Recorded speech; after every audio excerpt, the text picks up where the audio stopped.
वो बोल नहीं सकती, पर उसकी आंखें अपने हमसफर के लिए हर जज्बात बयां करती हैं। राहुरी के 12 गांव नांदूर में रहने वाले इस गन्ना कटाई मजदूर सोपान और वंदना की दुनिया बहुत छोटी थी। गरीबी भले ही कदम कदम पर इम्तिहान ले रही थी, लेकिन दोनों के बीच का बेपनाह प्यार हर मुश्किल को हरा देता था। लेकिन एक दिन वंदना के पेट का दर्द एक जानलेवा बीमारी बन गया। डॉक्टरों ने कहा तुरंत बड़ा ऑपरेशन करना होगा, वरना सोपान के पैरों तले जमीन खिसक गई।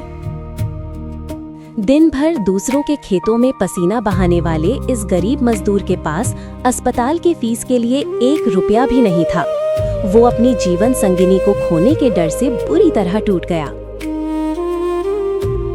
जब उम्मीद के सारे दरवाजे बंद हो चुके थे, तब सोपान की जिंदगी में साई धाम फाउंडेशन शिरडी एक मसीहा बनकर आया। ढलती हुई शाम को सोपान अपनी पत्नी और छोटी बच्ची को लेकर बदहवास हालत में साई धाम हॉस्पिटल राहुरी पहुंचा। वहां डॉक्टर स्वप्निल मानेसर ने जब वंदना की नाजुक हालत और सोपान की बेबसी देखी, तो उन्होंने आगे बढ़कर भरोसा दिया, तुम पैसे की फिक्र मत करो, अपनी पत्नी की जान की फिक्र करो, इसका पूरा इलाज मुफ्त होगा। और उसी शाम वंदना को नया जीवन देने की जंग शुरू हुई।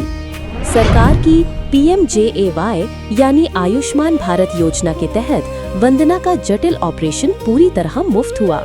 अस्पताल के उस कमरे में सिर्फ इलाज नहीं हो रहा था, बल्कि प्यार का एक नया इतिहास लिखा जा रहा था।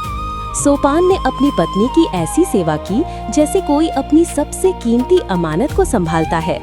अपने हाथों से निवाला बनाकर वंदना को खिलाना, रात रात भर जागकर उसे धीर देना।